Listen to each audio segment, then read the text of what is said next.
Good morning मेरे प्यारे दोस्तों। आप सबका हार्दिक स्वागत है, अभिनंदन है मेरे इस यूट्यूब चैनल पर जिसका नाम है राहुल नॉलेज ट्रैक। आप सब लोग सोच रहे होंगे कि बहुत दिनों से कोई वीडियो मैंने नहीं डाला, उसके लिए मैं आप क्षमा प्रार्थी हूँ, सॉरी फॉर डैट। एक्चुअली थोड़ा सा मैं बिजी था, इसलिए अपने बच्चों को टाइम नहीं दे पाया। तो आज हम इस वीडियो के माध्यम से मैं ये बताना चाहता हूँ कि अभी एक कॉम्पिटिटिव एग्जाम आ रहा है जिसका नाम है यूपीपीसीएस। तो अब मैं इस अपने वीडियो इस YouTube चैनल पर बेसिकली यूपीपीसीएस के बारे में ही बताऊंगा और उनके अलग अलग तरीके के वीडियोस डालूंगा। तो आज हम बात करते हैं, इंट्रोडक्शन दे रहा हूं मैं यूपीपीसीएस का। यूपीपीसीएस क्या है? यूपीपीसीएस जिसे हम यूपीपीएससी भी कहते हैं, Uttar Pradesh public service commission है। जैसे हमारा यूपीएससी होता है, यूनियन पब्लिक सर्विस कमीशन, जो कि सेंट्रल कराता है। यूपीपीसीएस हमारा स्टेट कराता है। तो अभी हम बात कर रहे हैं यूपी की।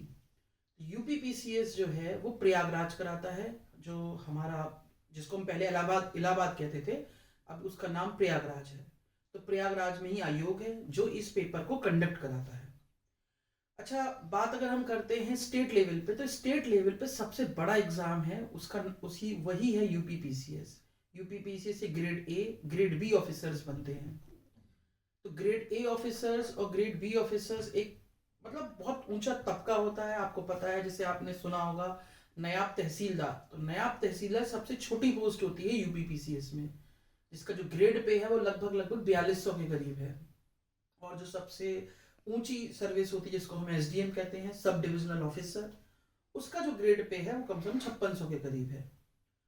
तो हम मुख्य तौर पे इस एग्जाम के बारे में ये बताना चाहते हैं कि एग्जाम कितने चरणों में होता है। ये एग्जाम 3 चरणों में होता है, प्रिलिमिनरी, मेंस और इंटरव्यू। ठीक है, मतलब जिससे कि आप, मैं हिंदी में बोल रहा हूँ जिससे कि आपको थोड़ा सा एक कंफर्टेबल लगे। तो प्रिलिमिनरी पे हम बात करते हैं, जिसे हम प्री एग्जाम भी कहते हैं शॉर्ट में। ये एग्जाम के 2 पार्ट होते हैं, 2 एग्जाम होते हैं, पेपर 1 और पेपर 2। जो पेपर 1 होता है वो जीएस का पेपर होता है, जनरल साइंस। इसमें जनरल साइंस आती है, कि हिस्ट्री आती है, ज्योग्राफी आती है, पॉलिटी आती है, इकोनॉमी आती है, सोशल साइंस आती है, साइंस एंड टेक्नोलॉजी आती है, इन्वायरमेंट आता है, और यूपी के बारे में भी आता है। और पेपर 2 है वो होता है सी सेट। सी सेट में आपका मैथमेटिक्स आता है और इंग्लिश आता है। अब आपको मैं ये बता दूं कि एक ही दिन में ही दोनों पेपर होते हैं। पेपर 1 2 घंटे का होता है, पेपर 2 भी 2 घंटे का होता है। अगर हम पेपर 1 की बात करें तो पेपर 1 में 150 क्वेश्चन होते हैं जो 200 नंबर के होते हैं। और पेपर 2 में पेपर 2 भी 200 नंबर का होता है, 100 क्वेश्चन होते हैं। पेपर 1 ही मेन एग्जाम होता है जो आपकी मेरिट को तय करता है।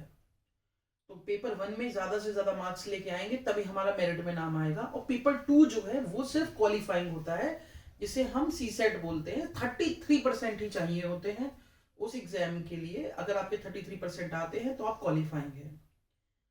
तो आज सिर्फ मैं अभी इतना बता रहा हूँ। नेक्स्ट वीडियो जो लेके आऊंगा उसमें हम मेंस के बारे में बात करेंगे। आशा करता हूँ आपको कुछ थोड़ा समझ में आया होगा। आगे मैं एक संक्षिप्त में वीडियो बनाऊंगा जिसमें हम सिर्फ और सिर्फ मेंस की बात करेंगे, क्योंकि मैं आपको ये बताना चाहता हूँ लगभग लगभग 10 लाख बच्चा बैठता है इस एग्जाम में। और जो हमारा प्रिलिमिनरी स्टेज, जिसमें हम छटनी करते हैं, एक तरीके से ज्यादा बच्चों को स्क्रीनिंग किया जाता है, वो बहुत इंपॉर्टेंट है। उसके बाद जो हमारा मेंस है वो मेन एग्जाम होता है, उसी के आधार पे ही आपका सिलेक्शन होता है। तो आज के लिए सिर्फ इतना ही। आशा करता हूँ आपको ये वीडियो पसंद आया होगा। ज्यादा से ज्यादा लाइक करें, सब्सक्राइब करें, और अपने सजेशंस दे सकते हैं कमेंट सेक्शन में।